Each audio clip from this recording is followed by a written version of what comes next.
श्री बालकृष्ण लाल की जय। श्री गिरिराज धरण की जय। श्री भागवत भगवान की जय।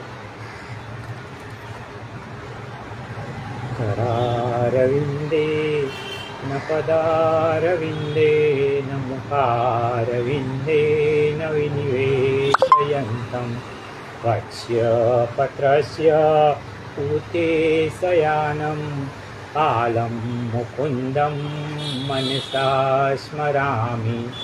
श्रीकृष्ण गोविंद हरे मुरारे, हे नाथ नारायण वासुदेव। जीवे पिबस्वामृतमेतदेव, गोविन्द दामोदर माधवेति। पुत्रे तु कामा किल गोपकन्या, मुरारिपादार्पितचित्तवृत्ति। मध्याधिकं मोहवसाद्वोचत्, गोविन्द दामोदर माधवेति। गृहे गृहे गोपवधू कदम्बा, सर्वे मिलित्वा समवाप्य योगम्। पुण्यानि नामानि पठन्ति नित्यं, गोविन्द दामोदर माधवेति। सुखं शयाना निलये निजेति, नामानि विष्णु प्रवदन्ति मर्त्या। ते निश्चितं तन्मयतां व्रजन्ति, गोविन्द दामोदर माधवेति। जिह्वे सदैवं भज सुन्दराणि, नामानि कृष्णस्य मनोहराणि। समस्तभक्तातिविनाशनानि, गोविन्द दामोदर माधवेति। सुखावसाने इदमेव सारं, दुःखावसाने इदमेव ज्ञेयम्। देहावसाने इदमेव जाप्यं, गोविन्द दामोदर माधवेति। श्रीकृष्ण राधा वर गोकुलेश, गोपाल गोवर्धननाथ विष्णु। जीवे पिबस्वामृतमेतदेव, गोविन्द दामोदर माधवेति। गोविन्द दामोदर माधवेति।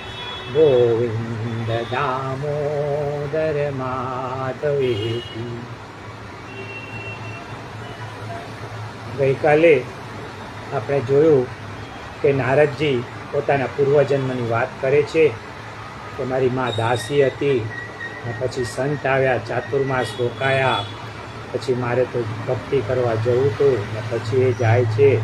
પછી બીજી એક વાત જોઈ આપણે કે ભગવાન જે કરે તે સારા માટે.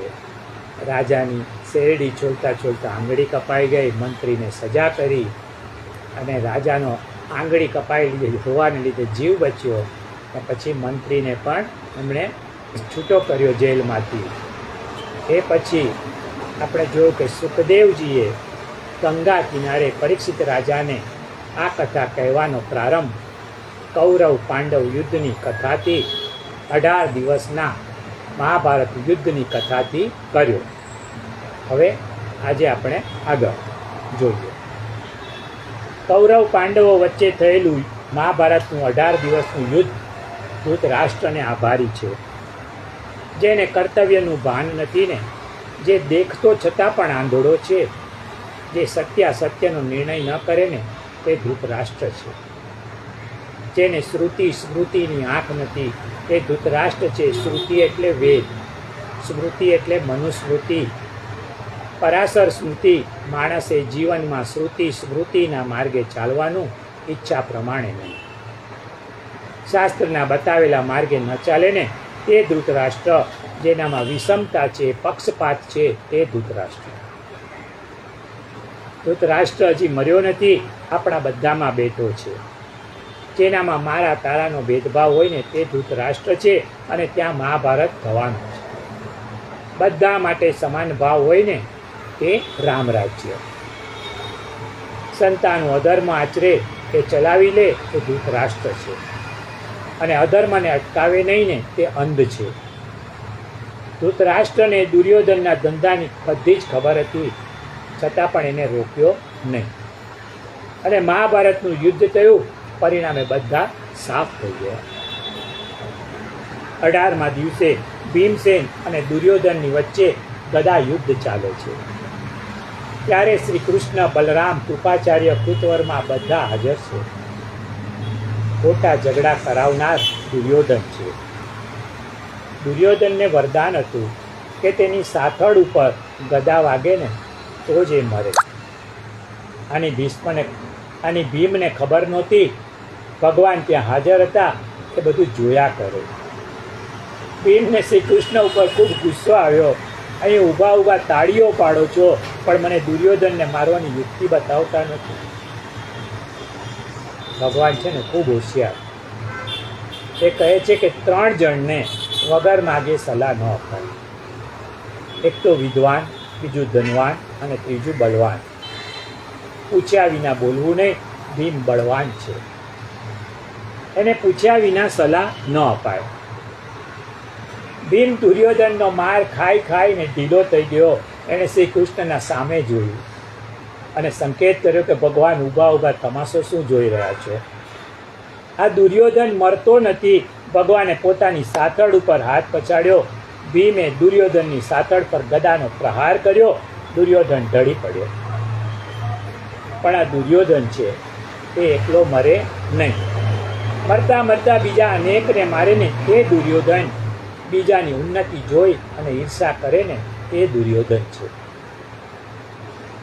એક ગામમાં એક દુર્યોધન રહે.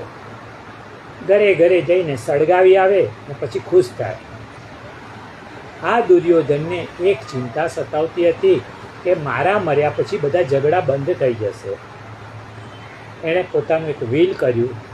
એમાં લખ્યું કે મારા મરી ગયા પછી મારા મૃતદેહના માથાની આરપાર એક લોખંડનો સળિયો નાખતો, અને આપણા ગામના સ્મશાનમાં નહીં પણ બાજુના ગામના સ્મશાનમાં મને બાળવો. છોકરાઓ અને ગામના લોકો મળીને મરનાર દુર્યોધનની ઈચ્છા પ્રમાણે કર્યું. લાશને લઈને બીજે ગામ ગયા. ત્યાંના લોકોને બીજા ગામના મૃતદેહને જોઈને શંકા થઈ. એમણે પોલીસને જાણ કરી. પોલીસ આવી અને માથામાં સળિયો જોઈ અને ખૂનનો ગુનો દાખલ કરી ડાગુઓની ધરપકડ કરી. બધાને જેલ ભેગા કર્યા. જે લોકો આ દુર્યોધનના મરવાથી રાજી થયા હતા ને એ બધા જેલ ભેગા થતાં આજે મુશ્કેલીમાં મુકાયા. આવા લોકો છે ને ત્યાં સુધી અધર્મ રહેશે. દુર્યોધને શ્રી કૃષ્ણને કહ્યું કે તમે મને કપટથી મરાવ્યો છે. ભગવાને કહ્યું કે ના, મેં ધર્મને બચાવ્યો છે. અધર્મના નાશ માટે મેં આ મહાભારત રચ્યું છે. દુર્યોધન મૃત્યુની રાહ જોતો જોતો પડ્યો છે. શક્તિ નથી ને તેથી ઉઠી શકતો નથી. ત્યાં અસ્વસ્થતામાં આવ્યો. અસ્વસ્થતામાં અમર છે. કોઈને પ્રશ્ન થાય કે અસ્વસ્થતામાં અમર કેમ? જુઓ, દ્રોણાચાર્યને કોઈ પુત્ર ન હતો.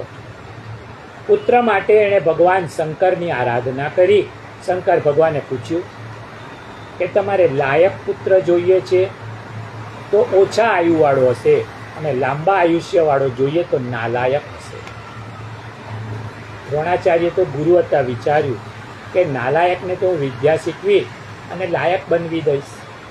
એટલે એમણે લાંબા આયુષ્યવાળો પુત્ર માગ્યો. એટલે શંકરના આશીર્વાદથી અસ્વસ્થતામાં ચિરંજીવ છે. પરંતુ એને દ્રોણ લાયક ન કરી શક્યા. ચિરંજીવ 8 જણા છે. અશ્વત્થામા, બલી, વ્યાસો, હનુમાન ચ વિભીષણ, કૃપ, પરશુરામસ્ત્ર ચ સપ્તે ચિરંજીવિનાઃ, માર્કંડે મથાષ્ટમ, આ 8 જણા ચિરંજીવ છે, અમર છે. આ દ્રોણ પુત્રનું અસ્વસ્થતામાં નામ કેમ પડ્યું? એ જન્મ્યો ને ત્યારે એણે ઘોડા જેવો અવાજ કર્યો હોવાથી એનું નામ અસ્વસ્થતામાં રાખ્યું. કોઈ કહે છે કે અસ્વસ્થતામાં રોગી છે, પરંતુ ના, એવું નથી. હકીકત એવી છે કે જ્યારે એણે દ્રૌપદીના સૂતેલા 5 પુત્રોની હત્યા કરીને ત્યારે શ્રી કૃષ્ણએ એને શ્રાપ આપ્યો કે 3500 વર્ષ સુધી તને એવો રોગ થશે કે તારા શરીરમાંથી રુધિર અને પરુ વહ્યા કરશે. આવા શ્રાપથી એના શરીરમાંથી લોહી ને પરુ નીકળતું હતું અને એની દુર્ગંધથી એની પાસે મચ્છર ને માખી સિવાય બીજું કોઈ જઈ શકતું નહીં. પરંતુ આ શ્રાપ 3500 વર્ષ માટે હતો. મહાભારતના યુદ્ધને આજે 5000 વર્ષની ઉપર થઈ ગયા, તેથી અસ્વસ્થતામાં આજે તદ્દન નિરોગી છે. દુર્યોધનની પાસે જઈ અને અસ્વસ્થતામાં પૂછ્યું કે મિત્ર, તારી શું ઈચ્છા છે? ત્યારે દુર્યોધને કહ્યું કે મારે 5 પાંડવોના કપાયેલા માથા જોવાની મારી ઈચ્છા છે. જો તું લાવી આપે ને તો હું શાંતિથી મરી જઈશ. આખી જિંદગીના જે વિચાર હોય ને એ મરતી વખતે આવે છે. તેથી જ્યારે જીવન જીવતા હો ને ત્યારે સારા વિચાર કરો. દુર્યોધને કહ્યું કે પાંડવોને મારે ને તો મને શાંતિ થાય. અસ્વસ્થતામાં કહ્યું કે તારી ઈચ્છા હું પૂરી કરીશ. અસ્વસ્થતામાં બ્રાહ્મણ હોવા છતાં દુર્યોધનનો સંગ થયો હોવાથી નાલાયકીની હદ વટાવી ગયો હતો. અસ્વસ્થતામાં એક વખત દ્વારિકા નગરીમાં આવ્યો. ત્યાં શ્રી કૃષ્ણની બહુ બોલબાલા. કૃષ્ણની બોલબાલા એના સુદર્શન ચક્રના લીધે છે એમ જાણી એ મેળવવા માટે અસ્વસ્થતામાં દ્વારિકા ગયો. શ્રી કૃષ્ણને મળ્યો. શ્રી કૃષ્ણને કહ્યું કે મને સુદર્શન ચક્ર આપો. કૃષ્ણએ કહ્યું કે લઈ જાઓ. પણ તે ચક્રને ઉચકી ના શક્યો. જે શક્તિ શ્રી કૃષ્ણમાં છે એ અસ્વસ્થતામાં પાસે ક્યાંથી હોય? છતાં જેના પક્ષે સમર્થ ભગવાન શ્રી કૃષ્ણ છે તેમના માતા કાપવાનું વચન એણે દુર્યોધનને આજે આપ્યું છે. કહ્યું કે દુર્યોધન, હું તારી અંતિમ ઈચ્છા પૂરી કરીશ. ઇનામ શું આપશો? તો કે ભારતનું રાજ. અને અસ્વસ્થતામાં હાથમાં છરો લઈ ને પાંડવોની છાવણી તરફ દોડ્યો. પાંડવો તો ભગવાન શ્રી કૃષ્ણને પોતાના જીવન રથની લગામ સોંપી અને એકદમ નિશ્ચિંત હતા. સોંપ્યું સગડું વાલા તું સંભાળજે, પાણી પહેલા બાંધી દેજે પાડજો. તું જાણે ને તારું છે સૌ ઠામજો, મારી પણ નહીં તારી જશે લાજજો. પુનીત આવ્યો ખાલી લઈ 2 હાથ જો, મૂડી નથી તો ક્યાંથી ગણવું વ્યાજજો. સોંપ્યું સગડું વાલા તું સંભાળજે, પાણી પહેલા બાંધી દેજે પાડજો. પાંડવો તો રોજ સવારે ઉઠીને પ્રભુની પ્રાર્થના કરતા. 18 દિવસનું યુદ્ધ આજે પૂરું થયું હોવાથી તેઓ વિજયના હર્ષમાં સરસ ઊંઘતા હતા. ત્યાં શ્રી કૃષ્ણએ આવીને કહ્યું કે તમે હજી ઊંઘો છો? આજે આપણે અહીં નથી રોકાવાનું, ગંગાના સામા કિનારે જઈએ. દ્રૌપદીના 5 યુવાન પુત્રોએ આ વાત ન માની. એ કહેવા લાગ્યા, આપણા પિતાશ્રીઓ તો શ્રી કૃષ્ણ કહે ને એટલું જ કરે છે. એમણે નક્કી કર્યું કે અમે નથી આવવાના, અમે અહીં જ સૂઈ રહીશું. દ્રૌપદી કુમારોએ ભગવાનની આજ્ઞા ન માની. શ્રી મહાપ્રભુજી સુબોધિનીજીમાં લખે છે કે કુમતી કઈ કે ઠાકોરજીની આજ્ઞા ન માનવી ને એ કુમતી છે, અને જ્યાં કુમતી છે ત્યાં વિનાશ છે. જहाँ સુમતિ તहाँ સંપત્તિ નાના, જहाँ કુમતિ તहाँ વિપત્તિ નિદાના. રામચરિત માનસની એક ચોપાઈ છે. પાંડવો શ્રી કૃષ્ણની સાથે છાવણીમાંથી ગંગાના સામા કિનારે ગયા અને દ્રોણ પુત્ર અશ્વત્થામાએ પાછળથી આવીને ઝાડની ડાળીઓ કાપેને એમ ભર નિંદ્રામાં સૂતેલા દ્રૌપદીના પાંચ પુત્રના મસ્તક ધડથી કાપી ઉતાવળે એ માતા લઈને દુર્યોધનની પાસે આવ્યો. માતા દૂરથી જોયા દુર્યોધન હરખાયો, એને હર્ષ થયો. પરંતુ જ્યારે નજીકથી માતા જોયા ને ત્યારે એને ભારે શોક થયો. એણે કહ્યું કે અશ્વત્થામા તે આ હીન કૃત્ય કર્યું છે. મારે દુશ્મની પાંડવો સાથે હતી, એમના બાળકો સાથે નથી.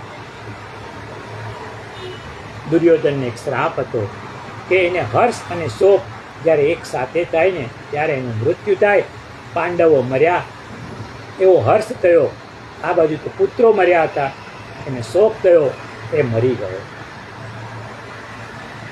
વહેલી સવારે છાવણીમાં દ્રૌપદી જાગ્યા છે. 5 પુત્રોની હત્યા થઈને એ જોઈને આક્રંદ કરવા લાગ્યા. એ મહાપ્રભુજી લખે છે કે દ્રૌપદી કેમ રડે છે, તો કે શ્રી કૃષ્ણના હૃદયને પીગળાવવા. રડતી જુએ તો મરેલા દીકરાઓને સદગતિ મળે, કરુણાને વિકસાવવા માટે રડે છે. સ્ત્રી હોય કે પુરુષ, દરેક વ્યક્તિનો અલગ અલગ રસ હોય છે. પુરુષનો રસ 2 જગ્યાએ હોય, એક તો સંપત્તિમાં ને બીજું સત્તામાં.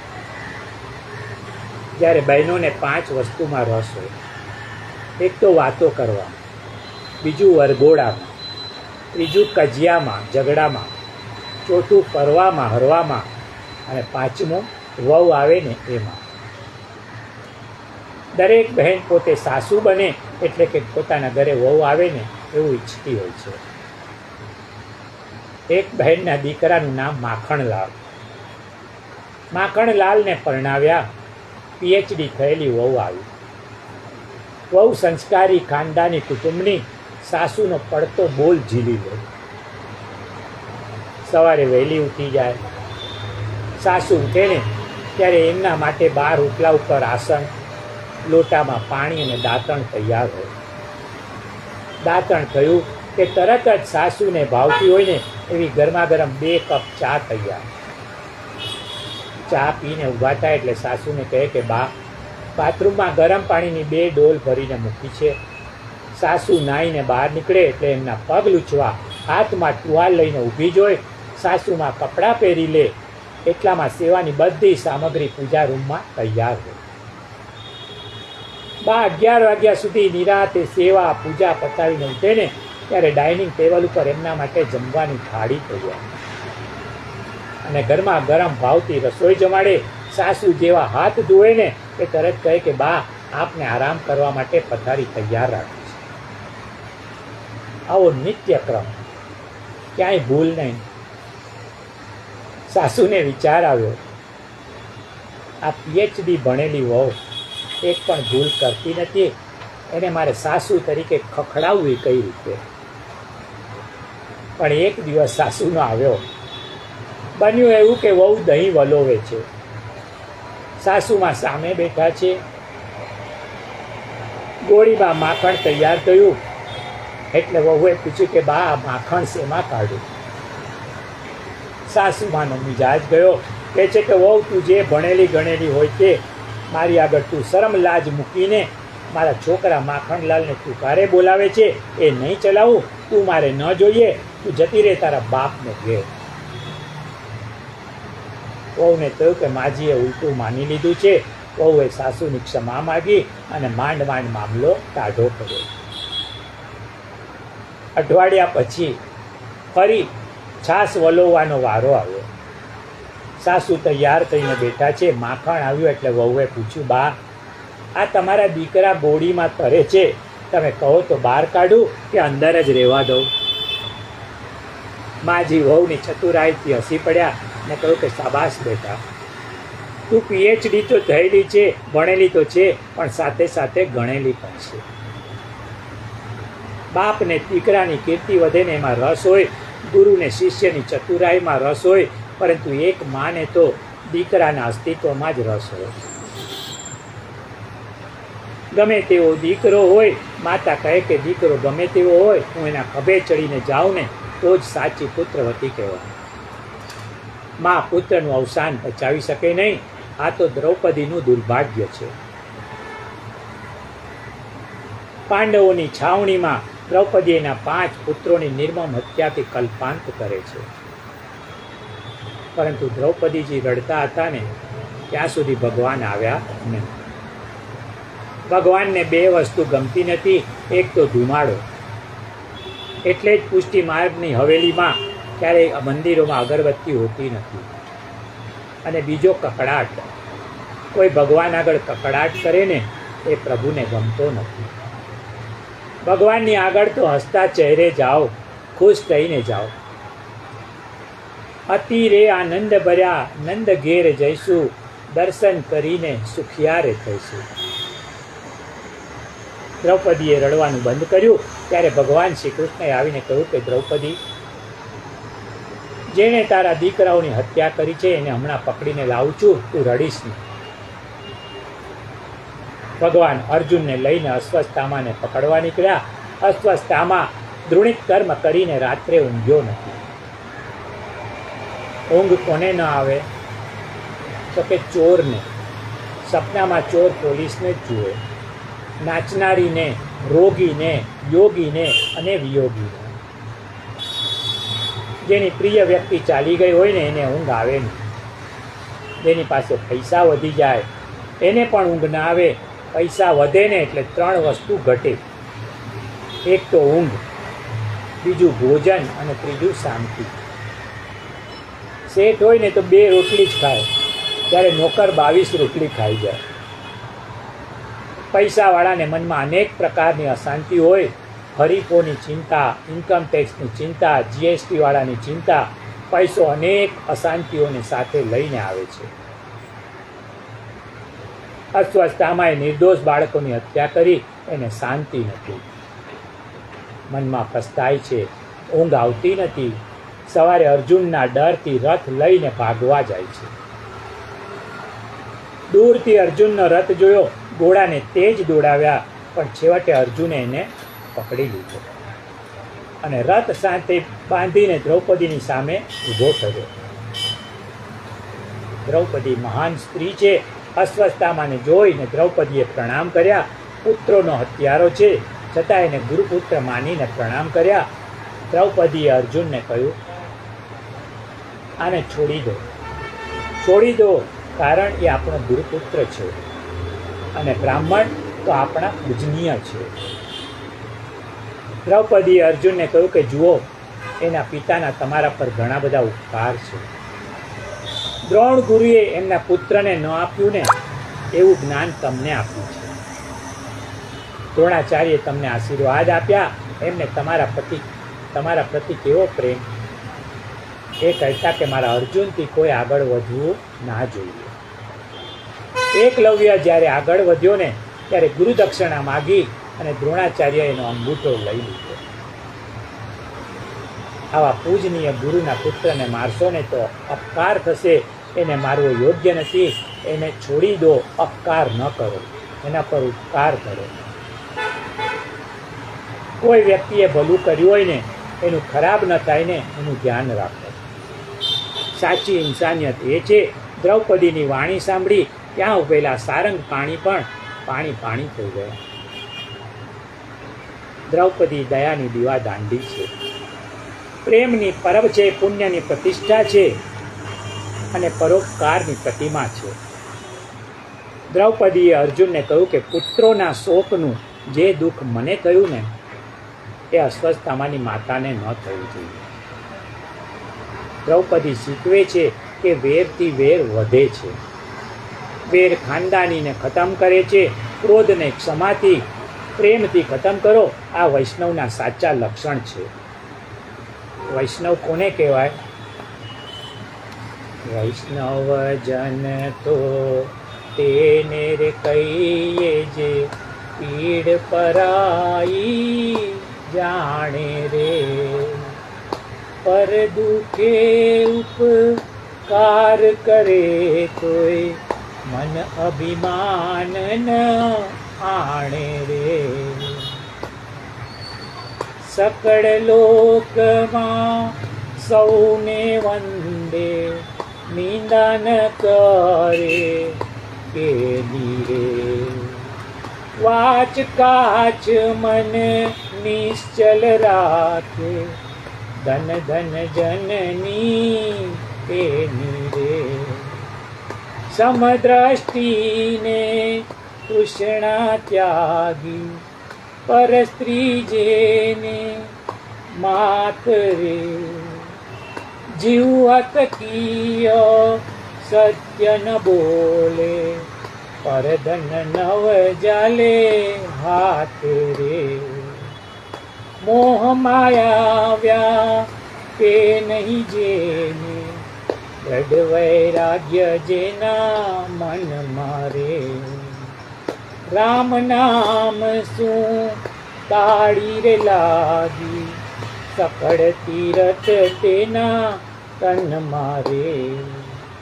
વણ લોભીને કપટ રહિત છે, કામ ક્રોધ નિવાર્યા રે.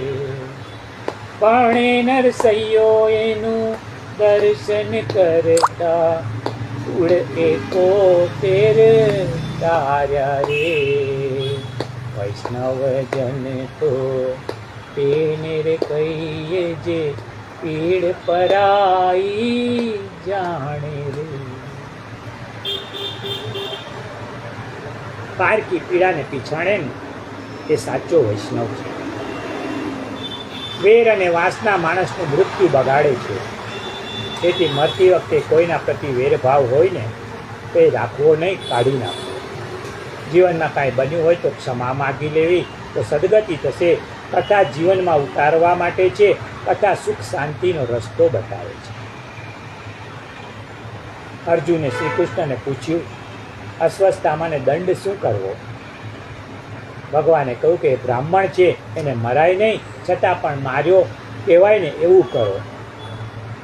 ગીતામાં લખ્યું છે, સંભાવિતસ્ય ચા કીર્તિ મરણાદતિરિચ્યતે. ભગવાને કહ્યું કે અપમાન એ મૃત્યુ બરાબર છે. એની શિખા કાપી અને એના મસ્તક ઉપરનો મણી લઈ લો, એને અપમાનિત કરવો ને એ મૃત્યુ બરાબર છે. માણસને શબ્દોથી મારી શકાય. અસ્વસ્થતામાં જેવો પ્રતિષ્ઠિત માણસ અપમાનિત થયો, તેજહીન થયો, તેનું એને દુઃખ થયું, એને જીવતો છોડી મૂક્યો. પરંતુ દુર્જનતા ન છોડે, અને સજ્જન હોય ને સજ્જનતા ના છોડે. પૃથ્વીરાજ ચૌહાણે મોહમ્મદ ગોરીને 17 વખત છોડી દીધો, પરંતુ 18મી વાર પૃથ્વીરાજ મોહમ્મદના હાથમાં સપડાયો. પૃથ્વીરાજે કહ્યું કે મોહમ્મદ, મેં તને 17 વાર છોડ્યો છે, તું મને 1 વાર છોડ. એણે કહ્યું કે હું તારા જેવો મૂર્ખ નથી, બેવકૂફ નથી. એમ કહીને એણે નિર્દયતાપૂર્વક પૃથ્વીરાજની આંખો ફોડી નાખી. પૃથ્વીરાજે સજ્જનતા ન છોડી અને મોહમ્મદે દુર્જનતા ન છોડી. પૃથ્વીરાજને તબાહ કરી નાખ્યો. અશ્વત્થામાને જીવતો છોડ્યો, છતાં એણે દુર્જનતા ન છોડી. એણે પાંડવોનો વંશ ખતમ કરવાનું પ્લાનિંગ કર્યું. હવે આ બાજુ શ્રી કૃષ્ણ રથમાં બેસીને દ્વારિકા જવાની તૈયારી કરે છે. ભગવાન દ્વારિકા જાય છે ને એ પાંડવોને ગમતું નથી.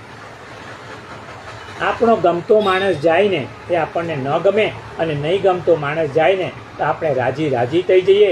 નહીં ગમતો માણસ ટ્રેનનો કે બસનો ટાઈમ પૂછે ને તો આપણે આખા દિવસનું ટાઈમ ટેબલ કહી દઈએ ને પાછી કહીએ કે આ બધી ટ્રેનો, બધી બસો ડબલ એક્સપ્રેસ છે, 1.5-2 કલાકમાં તને મૂકી દેશે. આપણે ત્યાં 3 શબ્દ છે.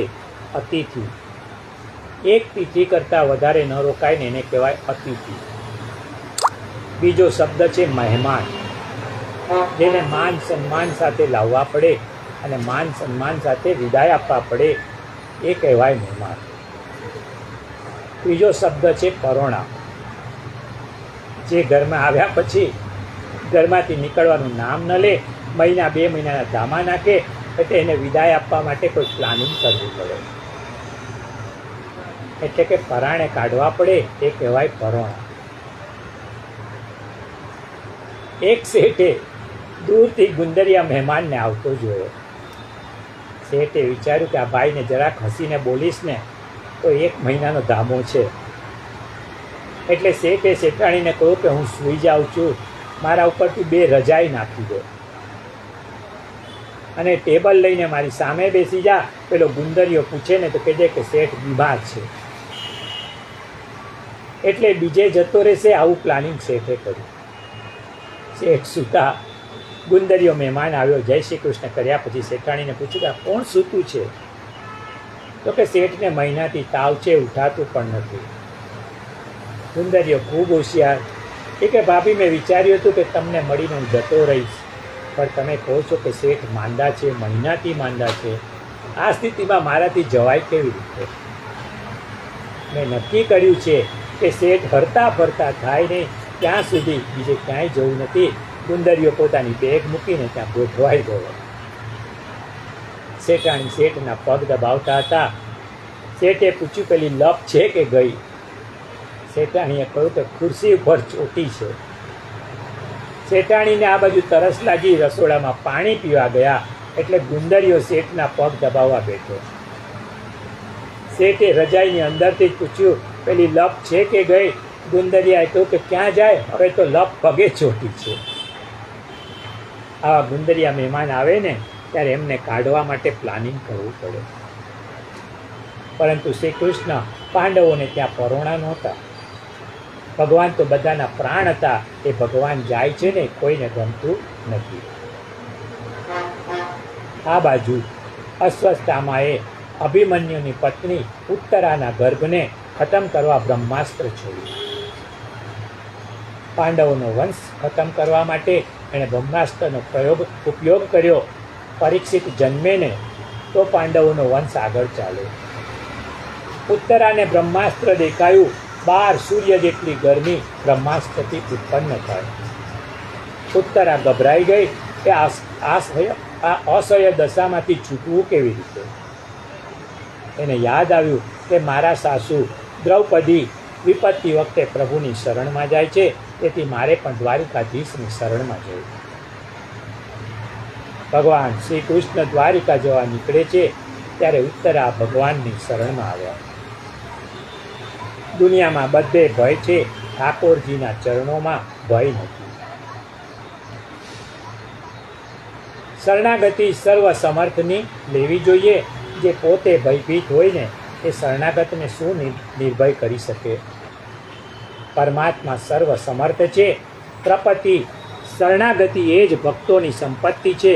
પ્રપત્તિ પિંડ અને પ્રાણનું સમર્પણ એ શરણાગતિ છે. ભગવાનના 2 વિશેષ ગુણ છે. એક પાપી હોય ને તો પણ જો શરણે આવ્યો હોય ને તેને ઠુકરાવતા નથી. રાવણનો ભાઈ વિભીષણ શ્રી રામની શરણમાં આવ્યો છે ને ત્યારે એ ભક્ત છે કે અસુર એની હનુમાન સિવાય કોઈને ખબર ન હતી. એ શ્રી રામની પાસે આવ્યો ત્યારે વાનરોના રાજા સુગ્રીવ રામને કહે છે, કહ સુગ્રીવ સુનહુ રઘુરાઈ, આવા મિલન દશાનન ભાઈ. પ્રભુ સાંભળો, રાવણનો ભાઈ આપને મળવા આવ્યો છે.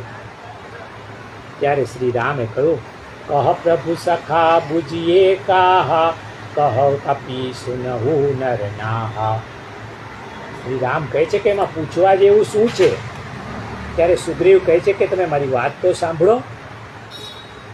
જાની ન જાય નિસાચર માયા, કામ રૂપ કેહી કારણ આયા. પ્રભુ આ અસુરોની માયા છે ને જાણી નહીં શકાય, ખબર ન પડે કે શા માટે આવ્યો છે. વેદ હમાર લેન સઠ આવા, રાતીય બાંધી મોહી અસભાવા. મને તો લાગે છે કે આ શઠ આપણો ભેદ લેવા અહીં આવ્યો છે, એટલે એને અહીં બાંધી રાખીએ એ જ મને ઉચિત લાગે છે. ત્યારે શ્રી રામ શું કહે છે? સખા નીતિ તુમની કબિચારી, મમ પન શરણાગત ભયહારી. મિત્ર, રાજનીતિ પ્રમાણે તમારું માનવું બરાબર છે, પરંતુ મારો સંકલ્પ સ્વભાવ તો શરણાગતને ભયમુક્ત કરવાનો છે, નિર્ભય કરવાનો છે. કરોડોની હત્યા કરનાર પણ એકવાર જો ભગવાનના શરણે આવે ને તો ભગવાન એને અપનાવી લે છે. લંકા છોડીને નીકળ્યો ને ત્યારે વિભીષણે કહ્યું, રાઘવમ શરણમ ગત, હું રાઘવની શરણમાં જાઉં છું. અને દુશ્મનના એટલે કે રાવણના ભાઈને પણ શ્રી રામે અપનાવી લીધો. એવા ભગવાન દયા સિંધુ છે. ભગવાનનું બીજો સદગુણ એ છે કે શરણાગતનું કામ હોય ને તો પોતાનું કામ એ ફળતું મૂકે. ભગવાને પરીક્ષિતની રક્ષા માટે એટલે કે ઉત્તરાના કામ માટે દ્વારિકા જવાનું બંધ કર્યું. ઉત્તરા ભગવાનને શરણે આવ્યા છે. કહે છે, કૃષ્ણ કેશવ પાહિ મામ, કૃષ્ણ કેશવ રક્ષ મામ. ભગવાન પોતાના ચારેય હાથોમાં 4 આયુધ ધારણ કરે છે. એ પોતાની રક્ષા માટે નહીં પરંતુ ભક્તની રક્ષા કરવા માટે. શ્રી પરમાનંદ દાસજી અષ્ટસખાના પદમાં કહે છે, 4 ભુજા 4 આયુધ ધર્યો, નારાયણ ભૂમિ ભાર ઉતારણ, પદ્ય ધર્યો જગતાપ નિવારણ, ચક્ર ધર્યો ભક્તન કી રક્ષાકાર, શંખ ધર્યો રિપુ કર વિદારણ, ગદા ધરી હૈ દુષ્ટ સંહારણ. એક હાથમાં ભગવાનના કમળ છે. એના દ્વારા ભક્તોને ઠંડક આપે છે. કોઈને દૂરથી મારવો હોય તો સુદર્શન ચક્રનો અને નજીકથી મારવા માટે ગદાનો ઉપયોગ કરે છે. અને શંખનાદથી દુશ્મનોમાં ભય પેદા કરે છે. મહાભારતના યુદ્ધ વખતે ભીષ્મ પિતામહે જે શંખ વગાડ્યો ને એનાથી પાંડવો ઢીલા થઈ ગયા. પરંતુ જ્યારે અર્જુનના રથ ઉપર બેઠેલા ભગવાન શ્રી કૃષ્ણએ 5 જન્યો ઋષિકેશો દેવદત્તમ ધનંજય 5 જન્ય નામનો શંખ વગાડ્યો ને ત્યારે કૌરવ સેનાના છક્કા છૂટી ગયા. ભગવાનના આ 4 આયુધ એ 4 તત્વ છે. શંખ છે એ જળ તત્વ છે, સુદર્શન ચક્ર છે એ તેજ તત્વ છે, પદ્ય કમળ એ પૃથ્વી તત્વ છે અને ગદા એ વાયુ તત્વ છે. સુબોધિનીજીમાં શ્રી મહાપ્રભુજી લખે છે કે ભગવાનના હાથમાં શંખ છે ને એ શ્રી યમુનાજી છે, ગદા છે એ કુમારિકા છે, ચક્ર છે એ ચંદ્રાવલી છે અને ભગવાનના હાથમાંનું કમળ એટલે કે પદ્ય એ રાધિકાજી છે. ઉત્તરાની સ્તુતિથી ભગવાને અંગૂઠા જેવડું રૂપ લઈ ઉત્તરાના ગર્ભમાં પ્રવેશ કર્યો. ભગવાન કોઈના ગર્ભમાં જતા નથી કારણ કે નરક છે. પરંતુ ઉત્તરાના ગર્ભમાં જઈને ભગવાને પ્રતિપાદિત કર્યું કે ભક્તના કામ માટે હું નરકમાં પણ જવા તૈયાર છું. ભગવાને બ્રહ્માસ્ત્રથી બળી રહેલા પરીક્ષિતની આજે રક્ષા કરી. શ્રી કૃષ્ણ હવે દ્વારિકા જાય છે ત્યારે રાજમાતા કુંતાજીથી ભગવાનનો વિયોગ સહન ન થયો. કુંતાજી ભગવાનના જવાના રસ્તા ઉપર એક વૃક્ષ નીચે ઊભા છે. પ્રભુને આવતા જોયા ત્યારે ભગવાનને 2 હાથ જોડીને સ્તુતિ કરે છે. નમસ્તે પુરુષમ ત્વાદમિશ્ચરમ પ્રકૃતે પરમ, અલક્ષ્યમ સર્વભૂતાના મંતર્ત હિરવસ્થિતમ. કુંતાના નમસ્કાર વંદન જોઈને શ્રી કૃષ્ણે કહ્યું કે કોઈ બા, તમે તો ઉલટી ગંગા વેવડાવો છો. હું તમારો ભત્રીજો છું. મારે તમને પગે લાગવાનું હોય એના બદલે તમે મને પગે લાગો છો એ બરાબર નથી. કુંતાજી બોલ્યા, પ્રભુ બોલશો નહીં, મેં આપને આજે ઓળખી લીધા છે. આપ મારા ભત્રીજા નથી. તો કહે છે કે હું કોણ છું? તો કે તમે પુરુષ છો. આ 2 હાથ પગવાળો પુરુષ? ના ના, આપ તો આદિ પુરુષ છો. શ્રી કૃષ્ણ કહે છે કે કોઈ બા, આદિ પુરુષ તો 4 મૂઢાવાળો બ્રહ્મા છે, તો શું હું બ્રહ્મા છું? તો કે ના ના, પ્રકૃતિ એ પરમ. બ્રહ્મા તો પ્રકૃતિને આધીન છે, ત્યારે આપ તો પ્રકૃતિથી પર છો, પુરુષોત્તમ છો. મેં હવે આપને ઓળખી લીધા છે. આપ મારા ભત્રીજા નહીં પણ પરમાત્મા છો ને, એટલે હું તમને નમસ્કાર કરું છું. શ્રી કૃષ્ણ કહે છે કે કુંતા પોઈબા, તમારા કહેવા પ્રમાણે જો હું ભગવાન હોઉં ને તો શિશુપાલે મને ગાળો કેમ દીધી અને પૂતનાએ મને ઝેર કેમ આપ્યું? કુંતાજી કહે છે કે પ્રભુ, એમનો દોષ નથી. એ બધા આપને ઓળખતા નથી ને એટલે ગાળો દે ને. પ્રભુ, આપ મનુષ્ય રૂપે આ દુનિયામાં આવો છો ત્યારે મોટા મોટા દેવો પણ આપને ઓળખી શકતા નથી, તો શિશુપાલ ક્યાંથી ઓળખે? આપ પ્રત્યેક વસ્તુની અંદર અને બહાર વ્યાપક છો, છતાં એનો અનુભવ નથી થતો. એનું એક કારણ છે. એનું કારણ માયા. આકાશમાં સૂર્ય હોવા છતાં એની આગળ વાદળ આવી જાય ને, તો જેમ સૂર્ય દેખાતો નથી એમ આપ બધે જ છો, પરંતુ માયાના આવરણને લીધે આપનો અનુભવ થતો નથી, આપ દેખાતા નથી. આપના અલગ અલગ સ્વરૂપને હું નમસ્કાર કરું છું. કૃષ્ણાય વાસુદેવાય દેવકી નંદનાય ચ નંદ ગોપકુમારાય ગોવિંદાય નમો નમઃ. કુંતાજી ભગવાનના અલગ અલગ સ્વરૂપોને વંદન કરે છે અને કહે છે કે આપના કૃષ્ણ સ્વરૂપને પણ હું વંદન કરું છું. કૃષ્ણનો અર્થ શું છે? જેનામાં જબરજસ્ત આકર્ષણ શક્તિ છે ને એ કૃષ્ણ કહેવાય. શ્રી કૃષ્ણના રૂપમાં આકર્ષણ, લીલામાં આકર્ષણ અને ગુણોમાં આકર્ષણ હોવાથી એ શ્રી કૃષ્ણ કહેવાયા. હે કૃષ્ણ, તમે દરેકના મનને ખેંચવાનું કામ કરો છો, માટે આપ કૃષ્ણ છો. સંસ્કૃતમાં કૃષ્ણનો અર્થ છે ખેંચનારો. એ આપણા મનને ખેંચે છે. સ્મરણ કરનારના પાપને કૃષ્ણ ખેંચે છે. શ્રી મહાપ્રભુજી કહે છે કે શ્રી કૃષ્ણ શ્યામ છે એટલે એમનું નામ કૃષ્ણ છે. શ્રી કૃષ્ણ શૃંગાર રસનું સ્વરૂપ છે અને શૃંગાર રસનો રંગ શ્યામ છે ને માટે કૃષ્ણ નામ છે અને શ્યામ રંગ એ કૃષ્ણ કહેવાય. કુંતાએ એમની સ્તુતિમાં કૃષ્ણ પછીનો શબ્દ મૂક્યો છે વાસુદેવાય. કુંતાજી એમના ભાઈ વસુદેવને યાદ કરે છે, પ્રભુ આપ બધી દુનિયાને આપના તરફ ખેંચો છો, પણ ધન્ય છે મારા ભાઈ વસુદેવને કે એણે એવી ભક્તિ કરી ને તમને ખેંચ્યા. આપને ગોલોક છોડીને કારાગૃહમાં આવવું પડ્યું. કુંતાજી સ્તુતિમાં એમના ભાભી દેવકીજીને પણ યાદ કરે છે. કહે છે દેવકી નંદનાય ચ. ધન્ય છે મારા ભાભી દેવકીને, જેના રોમ રોમમાં અનંત કોટી બ્રહ્માંડો રહેલા છે. એ પરમાત્માને પોતાના ગર્ભમાં ધારણ કર્યો. એ દેવકીના ભાગ્યની તો હું શું વાત કરું.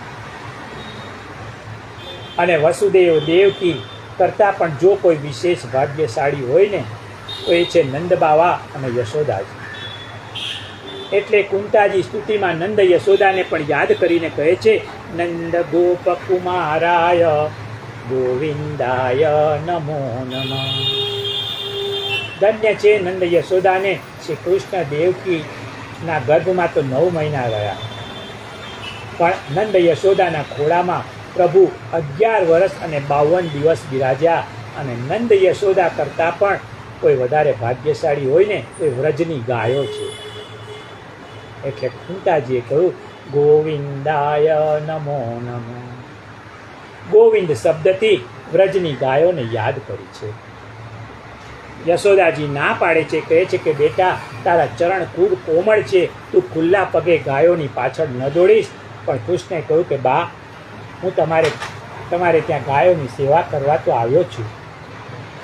छोटी छोटी गैया छोटे छोटे ग्वाल छोटो सो मेरो मदन गोपाल आगे आगे गैया पीछे पीछे ग्वाल बीच में सोए मेरो मदन गोपाल कौन रंग गैया कौन रंग ग्वाल कौन रंग मेरो मदन गोपाल दूध रंग गैया घिऊ रंग ग्वाल श्याम सुंदर मेरो मदन गोपाल क्या पहने गैया क्या पहने ग्वाल क्या पहने मेरो मदन गोपाल झूल ओढ़े गैया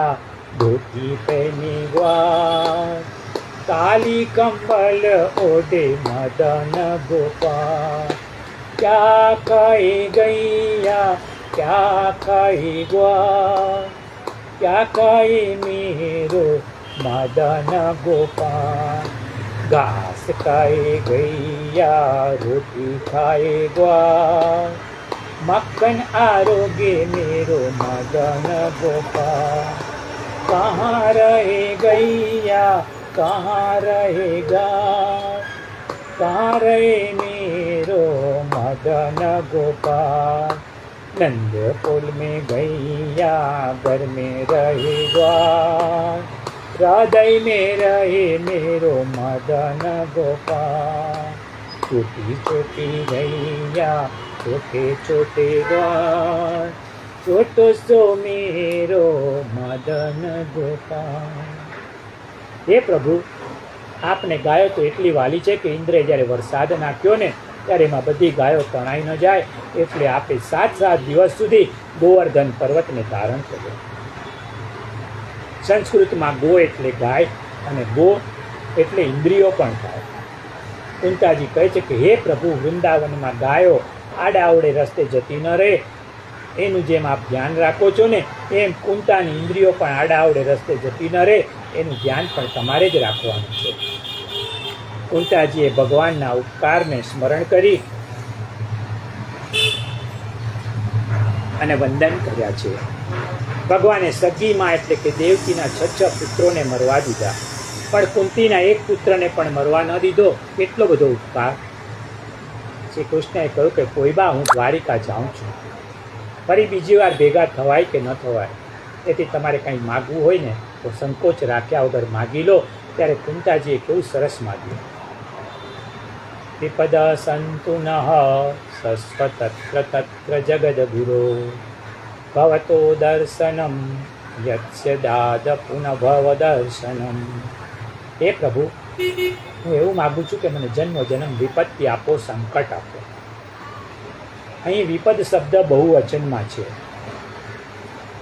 એટલે કુંતાજીએ એક વિપત્તિ નથી માગી, અનેક વિપત્તિઓ માગી છે કે એક દુઃખ આપશો ને તો મારા પુરુષાર્થથી એને દૂર કરી દઈશ, પણ તમને હું યાદ નહીં કરું, તેથી અનેક દુઃખ આપો જેથી મારો કોઈ પુરુષાર્થ કામ ન લાગે અને હું આપને સતત યાદ કરતી રહું.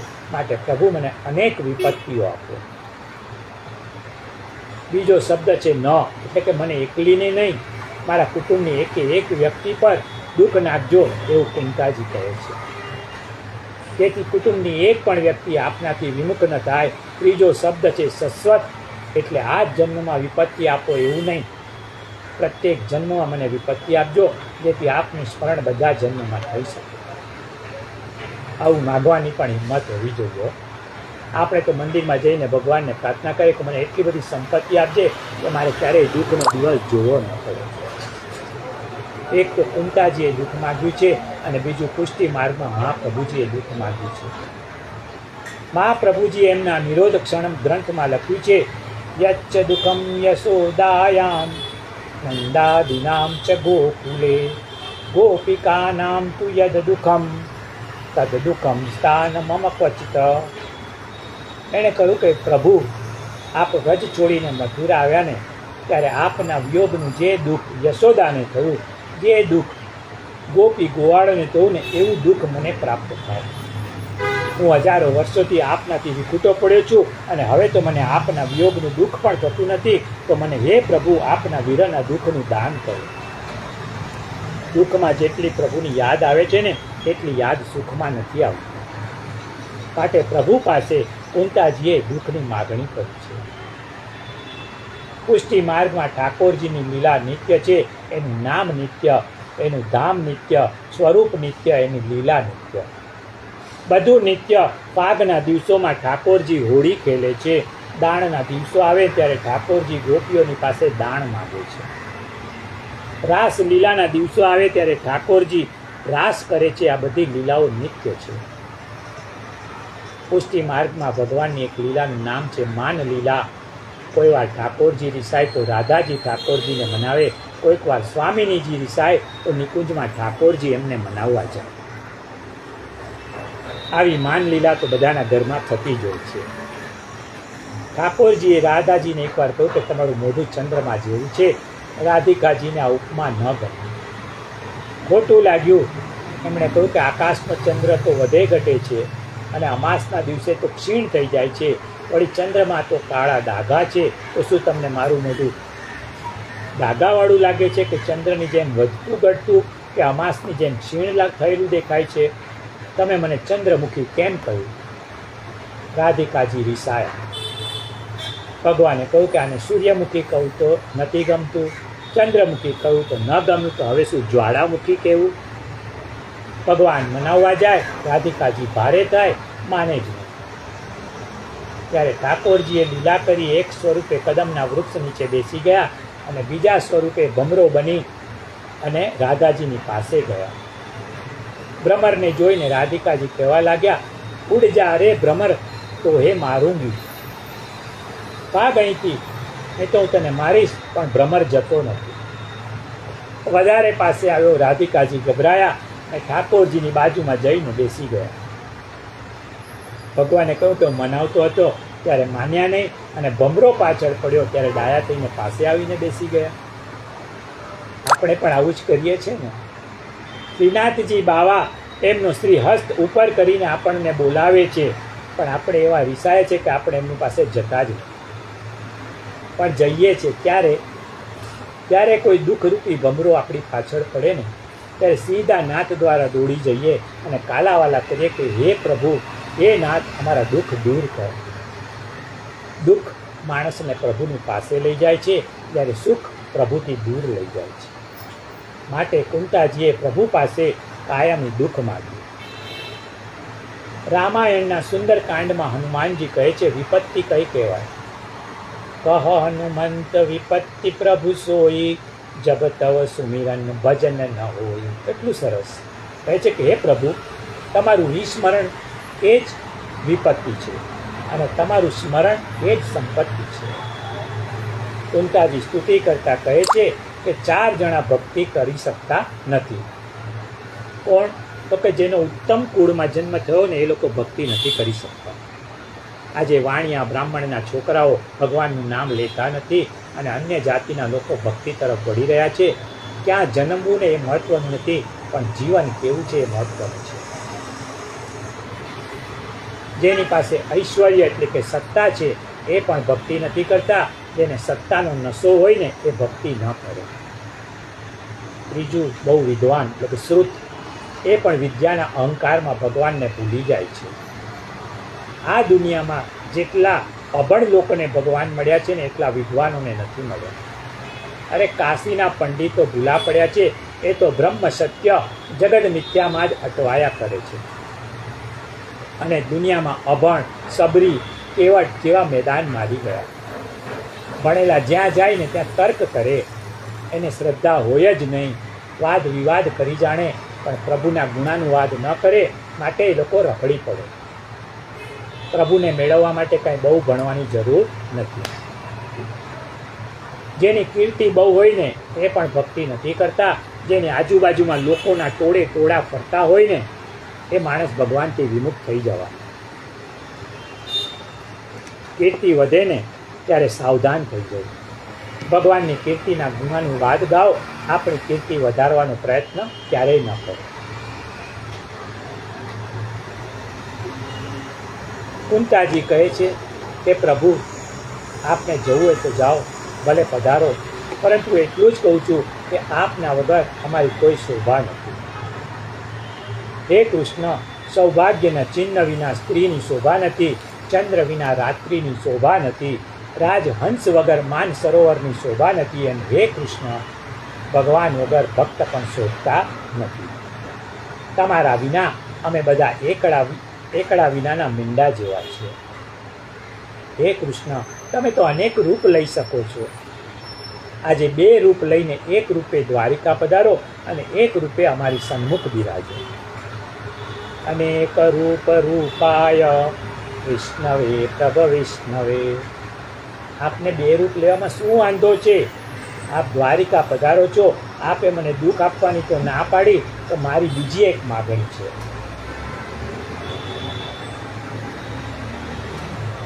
શ્રી કૃષ્ણે કહ્યું કે બોલો, બીજી કઈ માગણી છે? તો કે પ્રભુ, હવે હું વૃદ્ધ થઈ ગઈ છું. આ મારા દેહનો કોઈ ભરોસો નથી. અત્યારે મારું મન 2 જગ્યાએ આસક્ત છે. એક તો યાદવોમાં ને બીજું પાંડવોમાં. એટલે મારું મન આપના સિવાય બીજે ક્યાંય ભટકે નહીં ને એવી કૃપા કરતા જાઓ. દરેક વૃદ્ધ માણસે આ માગવા જેવું છે. કુંતાનું મન તો 2 જગ્યાએ હતું, આપણું તો 200 જગ્યાએ ભટકે છે. કુંતાજી જેવું માગી લેવું જોઈએ કે પ્રભુ આપના ચરણ સિવાય મારું મન બીજે ક્યાંય ભટકે નહીં ને એવી કૃપા કરો. કુંતાજીની સ્તુતિ સાંભળીને શ્રી કૃષ્ણ હસ્યા છે. હસીને ભગવાને કુંતાજી ઉપર માયાનું આવરણ નાખી દીધું.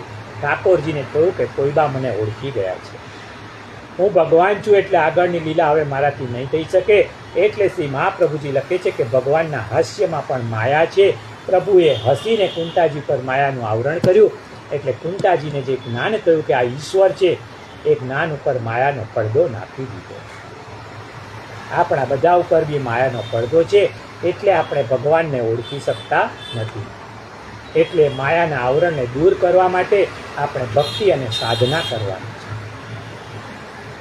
માયા કી દીવાર ન તોડી પ્રેમ પ્રભુ से तोड़ दिया. क्यों रे मूरख पागल मनवा हरि गुण गाना छोड़ दिया. माया की दीवार न तो गर्भ में रह कर कसमें खाई हरदम हरि गुण गाने की. कहाँ गई हो कसमें तेरी पाप से बच कर जाने की.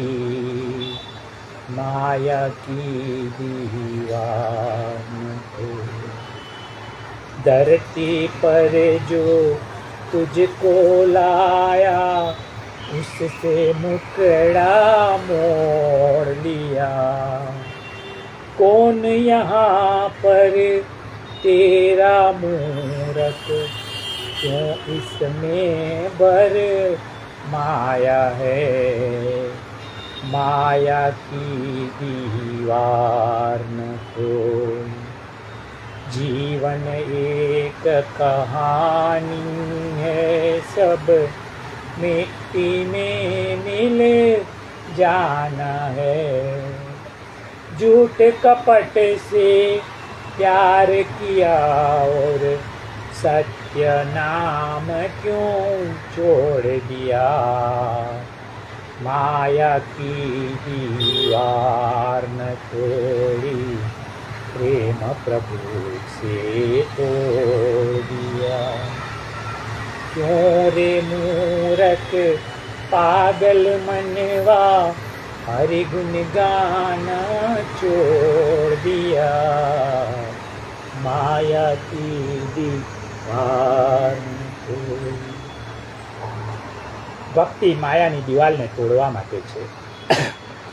શ્રી કૃષ્ણએ દારૂપ સારથીને કહ્યું કે હવે તો ખૂબ મોડું થઈ ગયું છે, હવે દ્વારિકા જવાય નહીં. તો એક કામ કર, રથ પાછો લઈ ગયો. અને ભગવાન પાછા હસ્તિનાપુરમાં પધાર્યા. કુંતાજી તો રાજી થઈ ગયા. કુંતાજી બધાને કહેવા લાગ્યા કે મેં સ્તુતિ કરીને એટલા કૃષ્ણ પાછા પધાર્યા. શ્રી કૃષ્ણ કુંતાને કારણે પાછા નથી ફર્યા, પરંતુ એ તો દાદા ભીષ્મને માટે પાછા ફર્યા છે. પાણ સૈયા પર એક મહાન વ્યક્તિ પ્રભુની પ્રતીક્ષા કરે છે. આજે આ સત્રને આપણે અહીં વિરામ આપશું.